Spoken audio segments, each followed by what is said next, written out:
శ్రీ గురుభ్యో నమః. శ్రీమాత్రే నమః. మా రావినూతల భక్తి టీవీని ప్రోత్సహిస్తున్నటువంటి మా ప్రేక్షకులందరికీ ధన్యవాదాలు తెలియజేస్తూ 23 ఆగస్టు 2026 నుంచి 29 ఆగస్టు 2026 వరకు గల కాలానికి రాశి ఫలితాలు ఎలా ఉన్నాయో తెలుసుకుందాం. ముందుగా గ్రహస్థితులు, ఆ తదుపరి గ్రహ సమ్మేళనాల యొక్క దృష్టుల యొక్క ఫలితాలు చెప్పుకుందాం.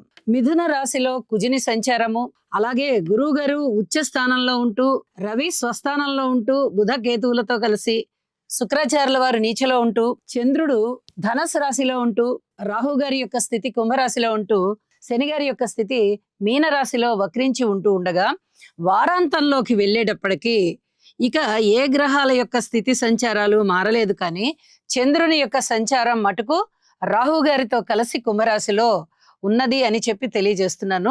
ఇక గ్రహ సమ్మేళనాల యొక్క ముఖ్యాంశాలని పరిశీలన చేసినట్టయితే, రవి బుధ కేతు ఈ 3 గ్రహాల యొక్క సమ్మిళితము సింహరాశిలో జరుగుతూ ఉన్నది.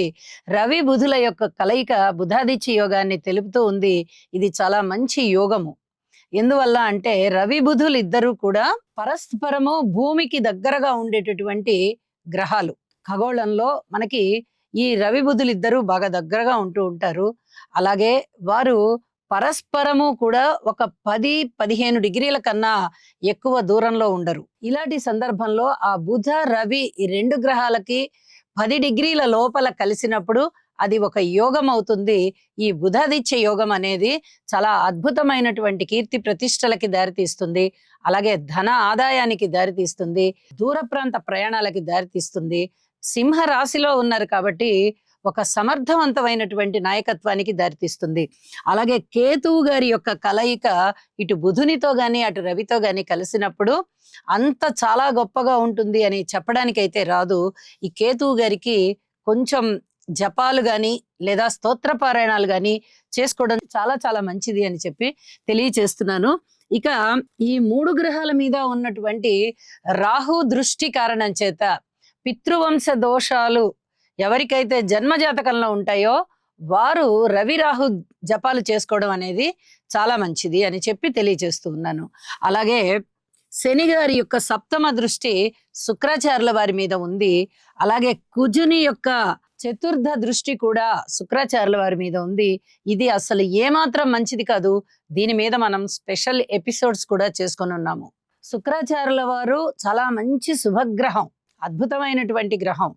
కానీ వారి మీద ఈ కుజ శనిల యొక్క దృష్టి ఎప్పుడైతే పడుతోందో మనసు కలుషితం అయిపోయేటటువంటి పరిస్థితి, ప్రవర్తన కలుషితం అయిపోయేటటువంటి పరిస్థితి, అనారోగ్యాలు, అపనిందలు, అవమానాలు, అలాగే ప్రమాదాలు.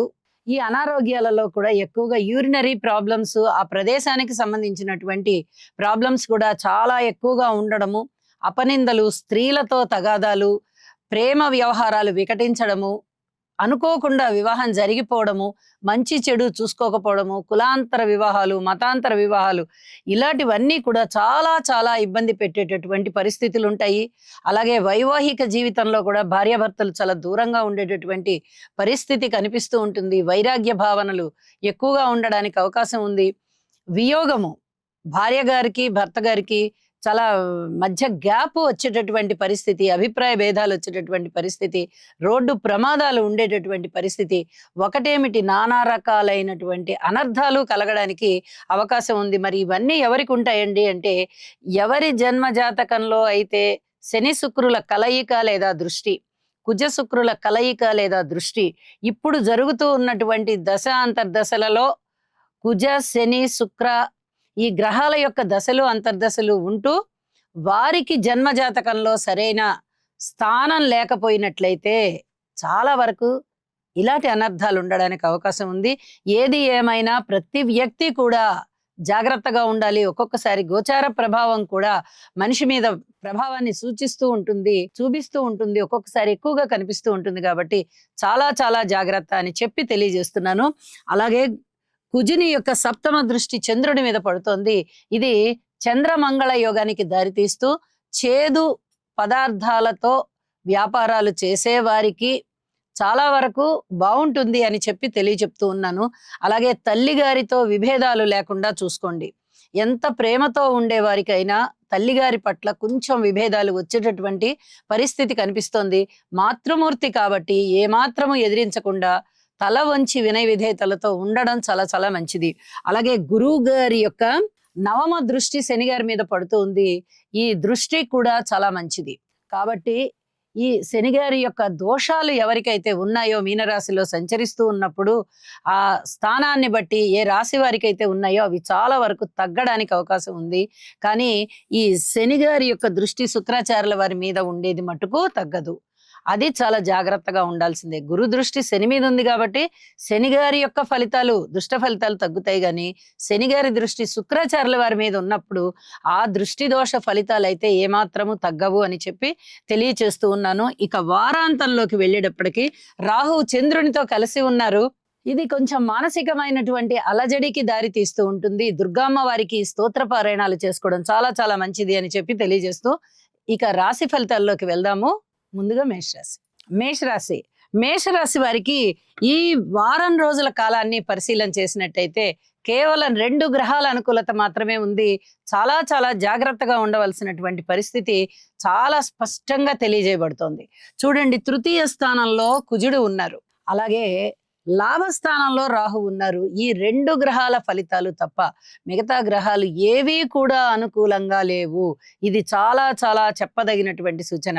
కుటుంబ స్థానము అంతంత మాత్రంగానే ఉంది. అవమానాలు అపనిందలతో కూడి మాట కూడా చాలా జాగ్రత్తగా మాట్లాడాలి. ధనము విషయంలో ఎక్కువ ధనము ఖర్చు అయ్యేటటువంటి పరిస్థితి కనిపిస్తోంది. అలాగే అవమానాలు అపనిందలు కూడా కనబడుతున్నాయి. అయితే మీరు మొండి ధైర్యంతో సంచరించుకుంటూ వెళ్తారు. ఆ ధైర్యాన్ని విడనాడకండి. ఏలినాటి శని జరుగుతూ ఉంది కాబట్టి శనిగారి ప్రభావం చాలా ఎక్కువగా ఉంటూ ఉంటుంది. శనిగారికి తైలాభిషేకం చేసుకోవడము, అలాగే శనిగారి యొక్క స్తోత్ర పారాయణాలు చేసుకోవడము చాలా చాలా మంచిది అని చెప్పి తెలియజేస్తూ ఉన్నాను. మాతృవర్గ రీత్యా జాగ్రత్తలు తీసుకోండి. అలాగే అన్నదమ్ముల సహాయ సహకారం కొంచెం బానే ఉంటుంది అన్న మాటే గాని అతిగా మటుకు ఎవరి దగ్గర నుంచి ఏ సహాయ సహకారాలు ఆశించవద్దు.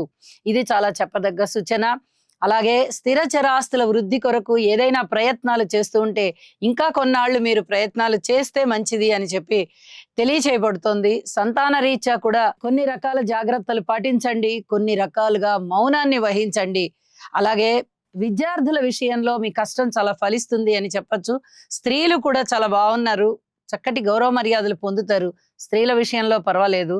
అయితే మేషరాశికి సంబంధించిన పురుషుల విషయంలో మటుకు జాగ్రత్తలు చాలా చాలా అవసరం అని చెప్పి తెలియజేస్తున్నాను. ఆరోగ్య రీత్యా కూడా జాగ్రత్తలు తీసుకుంటూ ఉండాలి. ఆరోగ్యానికి సంబంధించి చిన్నపాటి ఇబ్బందులు ఉండేటటువంటి అవకాశం ఉంది కాబట్టి ఔషధ సేవ అవసరం పడుతోంది.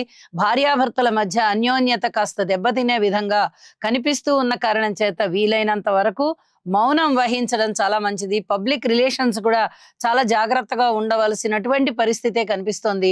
వ్యాపారాలు కూడా చాలా బాగుంటాయి అని చెప్పడానికైతే రావడం లేదు. వ్యాపారంలో నష్టం లేకుండా చూసుకోండి, లాభాన్ని ఆశించవద్దు. ఇది చాలా చెప్పదగినటువంటి సూచనగా తెలియచేస్తూ ఉన్నాను. అలాగే పితృవర్గ రీత్యా శారీరకమైన శ్రమ ఎక్కువగా ఉండేటటువంటి కాలము. ఇక ఉద్యోగ రీత్యా కొంచెం ఉపశమనం అయితే కలుగుతుంది, కానీ శారీరక శ్రమ ఎక్కువగా ఉంటుంది అని చెప్పి తెలియజేస్తున్నాను. ఊహించని విధంగా అయితే లాభాలున్నాయి. కార్మికులు, కర్షకులు, నేత పని వారు, చేతి వృత్తుల వారు ఇత్యాది వారందరికీ కూడా శారీరక శ్రమ ఎక్కువగా ఉంటూ కొద్దిగా ధనాదాయం ఉన్నది. అయితే ఎక్కువగా ధనాదాయాన్ని ఈ రాశి వారు ఆశించడానికి అవకాశం లేదు. మీకు లోన్లు పెట్టుకునే అవకాశం అయితే వస్తుంది. ఆ అవకాశాన్ని మీరు సద్వినియోగం చేసుకోండి. కొద్దిగా అది ఉపశమనం అనిపిస్తూ ఉంటుంది అని చెప్పి తెలియజేస్తున్నాను. ఇక వారాంతంలోకి వెళ్ళినప్పుడు చంద్రుని యొక్క స్థితి లాభస్థానంలో రాహు గారితో కలిసి ఉంది. ఇది మంచిదే. రాహు లాభాలను ఇవ్వాలి, చంద్రుడు లాభాలను ఇవ్వాలి. కానీ వీరి యొక్క కలయిక కారణంగా మనస్తాపం అనేది ఒకటి ఏర్పడుతూ ఉంటుంది. దీన్ని నివారించడం కోసం యోగా చేయండి అని చెప్పి మరీ తెలియచేస్తూ ఉన్నానండి. చెప్పిన పరిహారాలు తప్పనిసరిగా చేసుకోండి. యోగా చెయ్యండి, శనిగారికి, కుజుడికి, శుక్రాచార్యుల వారికి స్తోత్ర పారాయణాలు చెయ్యండి. అత్యంత విలువైనటువంటి సమయాన్ని అతి శ్రద్ధతో, ఓర్పుతో ప్రవర్తించుకుంటూ మీ యొక్క జీవిత గమనాన్ని ఒక క్రమశిక్షణాయుతంగా మరీ తీర్చిదిద్దుకుంటూ ముందరికి వెళ్ళండి అని చెప్పి తెలియచేస్తున్నాను. శుభం.